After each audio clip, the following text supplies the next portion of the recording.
who are no longer with us. And so many of them didn't have to lose their lives to this virus. Quite frankly, if only the president had acted sooner.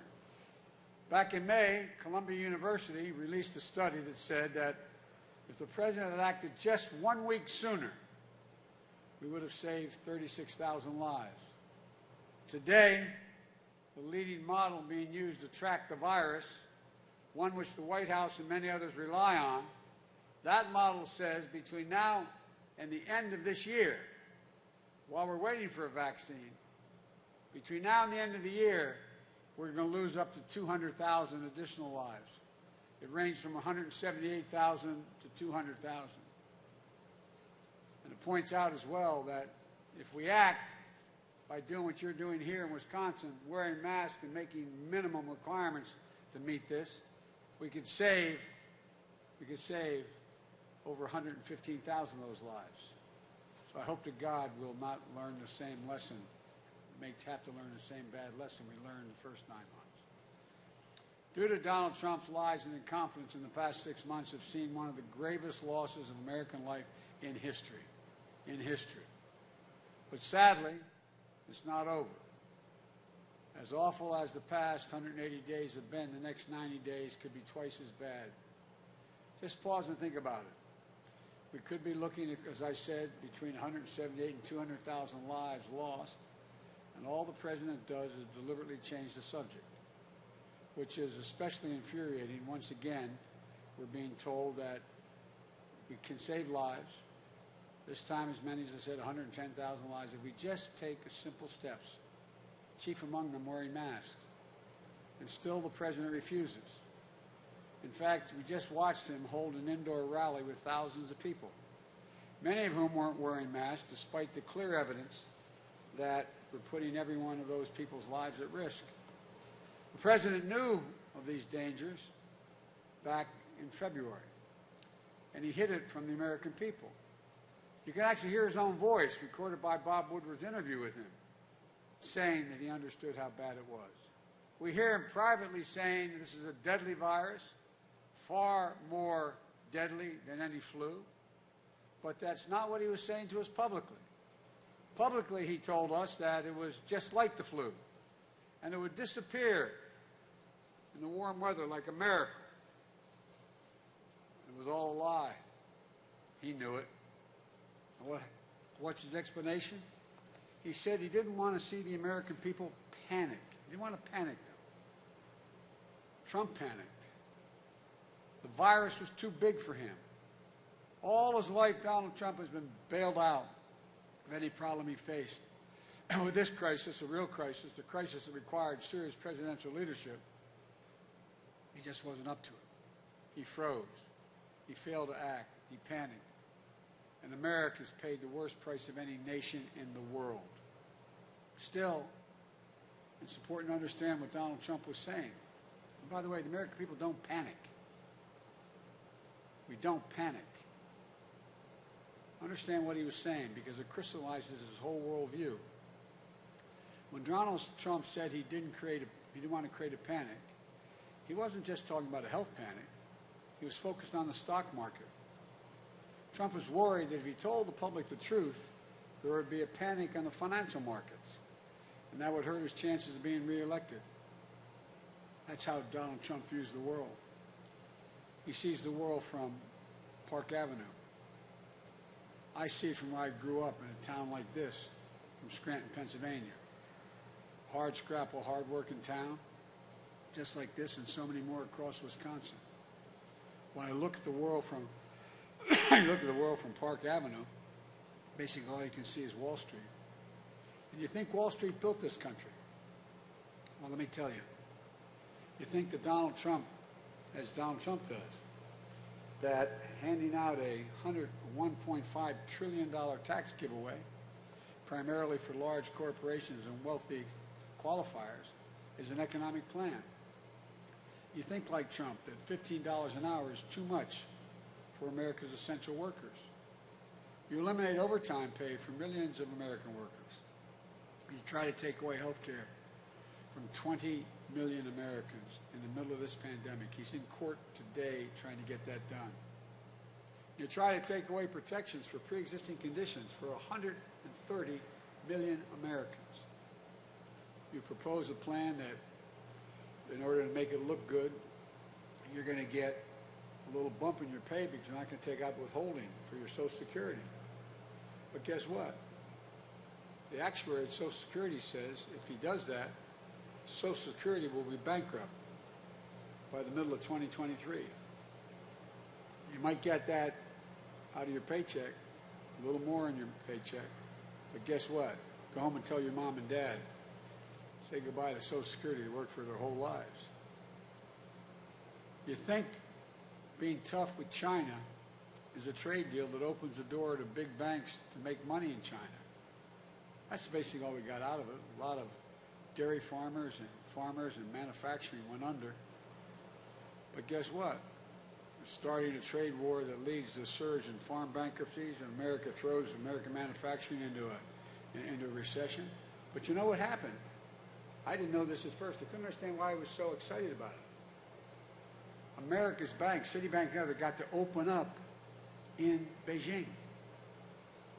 They weren't able to before. He scuttled a deal to lower prescription drug prices. He apparently had a deal.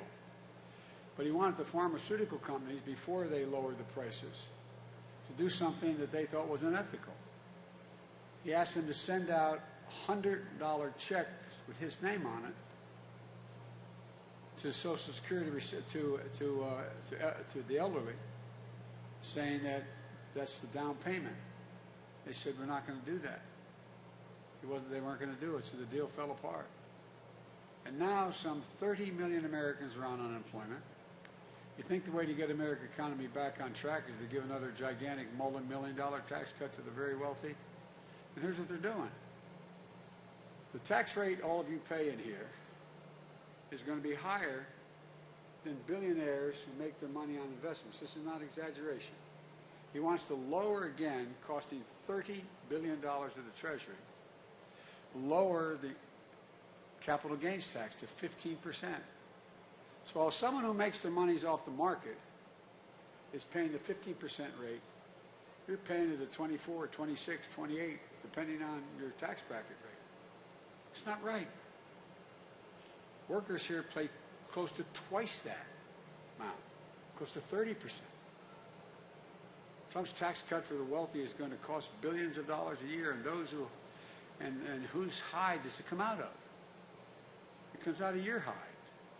The simple truth is that Donald Trump ran for office saying he would represent the forgotten men and women in this country. And then once he got in office, he forgot us. Not only did he forget them, though, the truth is that he never really respected us very much. Oh, he loves his rallies. The next time he holds one, look closely. Trump keeps his distance from anyone in the rally. The folks who come are packed in tight as they can be, risking disease, mostly without masks, but not Trump. He safely keeps his distance.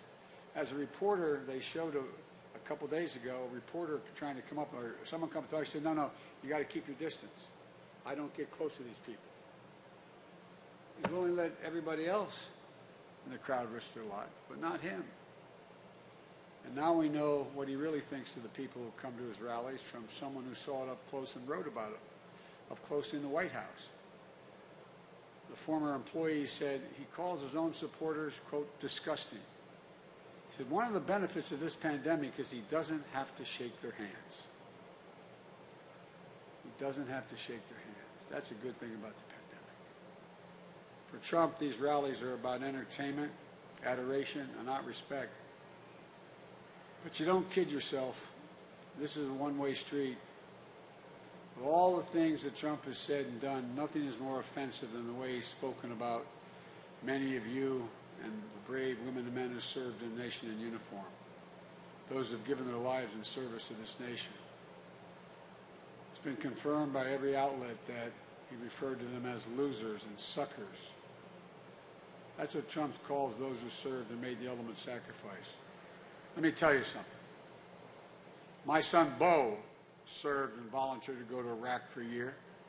Won the Bronze Star, came home decorated, came home with stage 4 glioblastoma and died of cancer. He wasn't a loser. He wasn't a sucker. He was a patriot. And all those people with whom he served volunteered for patriots as well. Just like your sons and daughters and many of you, your moms and dads. Frankly, I've dealt with guys like Trump my whole life. Guys from the neighborhood I come from who look down on us because we didn't have a lot of money, or your parents didn't go to college. Guys who think they're better than you. Guys who inherit everything they've ever gotten in their life and squander it. Guys who stretch and squeeze and stiff electricians and plumbers and contractors working on their hotels and casinos and golf courses just to put a few more bucks in their pocket. Guys who do everything they can to avoid paying their taxes they owe because they figure the rest of us, the little people, we can pick up the tab for the country. Do you have any doubt that the reason we haven't seen Trump's tax returns is because they don't want to know what he paid? They've only seen 4 Trump tax returns in the last 45 years. And I don't think there's been any in the last, ever since he's been running for president. He had to turn some of them over to start a casino in New Jersey. He had to show his taxes. And they showed that he paid zero. You know, he talked about the $1 billion. He paid zero. Nothing. That's a fact. And when he was asked about it, you know what he said? This is why I really don't like guys like this in my neighborhood.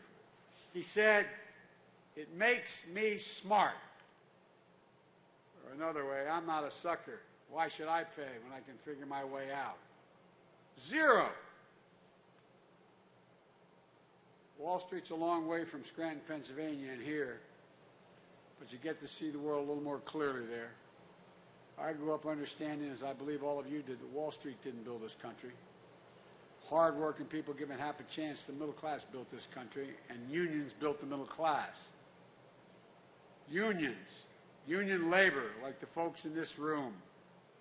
You know, I've learned a few simple lessons from my parents that I've never forgotten. One was from my mother. She used to say, and this is God's truth, "Joey, remember, nobody's better than you, but everyone's your equal." Nobody's better, but everyone's your equal. It's pretty simple. We're all equal, the way I was raised, and we should be treated that way. I have to admit, I got my back up a little bit recently about something I saw and was on national television about the race. Some of the national, and they didn't, I don't think they meant anything by it, but I don't think they know how insulting it is. It was, you know, Joe Biden, if elected, will be only the first president who didn't go to an Ivy League school in a long time. Like somehow, that meant I didn't belong. How could a guy who went to a state school be president? My reaction was the same it has been my whole life, and I have to admit it. I've said it. I have to admit it, and I'm not proud of it. But, you know, you close the door on me because you think I'm not good enough. Guess what? Like all you guys, I'm going to bust down that door. My guess is a lot of you feel the same way about a lot of slights you've had because of our standing, quote unquote. I say it's about time that a state school president sat in the Oval Office. Because you know what? If I'm sitting there, you're going to be sitting there too. Another lesson I learned from my dad, and my family heard this all the time. My dad lost a job when coal died up in Scranton. We had to move. He had to go to my grandpa, his father-in-law, and say, "Can Jean, my wife, my mom, can Jean and the kids stay with you for about a year? I'll make it up to you. I got to move to Delaware where there's a job. I'm going to come home every weekend." Talk about pride. Well, he used to say, "Joey, remember, a job's about a lot more than your paycheck. It's about your dignity. It's about respect. It's about your place in the community. It's about being able to look your kids in the eye and say, 'Honey, it's going to be all right.'" The dignity of work. What you do matters. You matter. That's why I want to change the tax code. Instead of rewarding just wealth, and I don't want to punish anybody, but instead of just rewarding wealth in this country, it's about time we start to reward work. Under my plan, nobody making less than $400,000, and I don't make it and you don't make it, I don't think, in this country will see their taxes go up. But if you make more than $400,000, you're going to start to pay more. I'm not looking to punish anyone. I just think about the time. It's about time the wealthiest and the biggest corporations, most profitable companies, began to pay their fair share. You got about 90 of them paying zero, making billions of dollars. They pay no tax at all, zero. How can that be fair? The president talks all the time about how great the economy is. Well, I don't know what you all think, but where I come from, and a lot of places in this state, it's not so great. In the middle of this pandemic, now, the billionaires in this country have seen their wealth increase by $800 billion. Let me explain that again. All the billionaires in America, during the pandemic, their net worth combined, according to the studies, have increased by $800 billion. And the rest of us? Well, 30 million people are unemployed. 20 million Americans are at risk of losing their home because they can't find their rent payment. 7+ million Americans are working part-time who want to work full-time. Evictions are on the rise. And for a lot of families, the kids are at home, not in school. I believe it's the working people of this country that need a tax break. And under my plan, they're going to get one. Whether you're buying your first home, pay for your health care premiums, or child care, or caring for an aging parent, you're going to be able to afford it. I've said it many times during this pandemic. We need to do more than just praise our essential workers. We need to pay them. We need to make health care affordable for every American. My plan will lower prescription drug costs by 60%. It's going to make sure we keep protections for pre-existing conditions that Obama and I put in place and make it a lot more affordable to have that health care. We need to empower labor unions in this country. The Fair Labor Standards Act didn't say back in the 30s you can't have labor unions. It said we should promote labor unions. That's what it said. And I will. And one more thing. Under my Build Back Better plan, we're not only going to build infrastructure we need in this country with union workers and prevailing wage, we're going to do something else. We're going to rebuild manufacturing in this country. And we'll do it by enforcing a real Buy American plan. Look, the federal government has spent $600 billion a year in purchasing power that the federal government has every year from tax dollars and determines how it's used. When I'm President of the United States, God willing, American companies with American workers building American products using American supply chains are going to be the only ones who get the contracts. That means American aluminum for infrastructure, for developing more wind and solar and hydroelectric power, electric vehicles to replace cars in the federal fleet. We have one of the largest fleets in the world, the federal government. They're going to shift them all to electric vehicles. And guess what? That means you're going to be providing much more lighter frames, more aluminum for automobiles that already, if they're aluminum built, they can reduce by 15%, even with a combustion engine. 1.5 million new affordable homes and housing. We're going to build, and this is going to require a lot of work and increased work at home. We're going to make sure that we transfer 40 million buildings around America to make them weather resistant, so that you change the windows, the doors, the walls, the whole range. Building back better means firing up our shuttered foundries and forging ahead toward a future that's truly made in America. I want to spend just a few moments talking about those who voted for Donald Trump last time. When I was out here in our administration, you voted for us, and then an awful lot of people in this county changed, and they voted for Trump last time. I know many of you were frustrated. You were angry. You believed we weren't seen. You weren't being seen, represented, or heard. I get it. It has to change, and I promise you this. It will change with me. You will be seen, heard, and respected by me. This campaign isn't about just winning votes. It's about restoring the basic dignity in this country that every worker deserves. Basic dignity that we all have. Without winning back the hearts and, yes, the soul of America, we're not going to make it.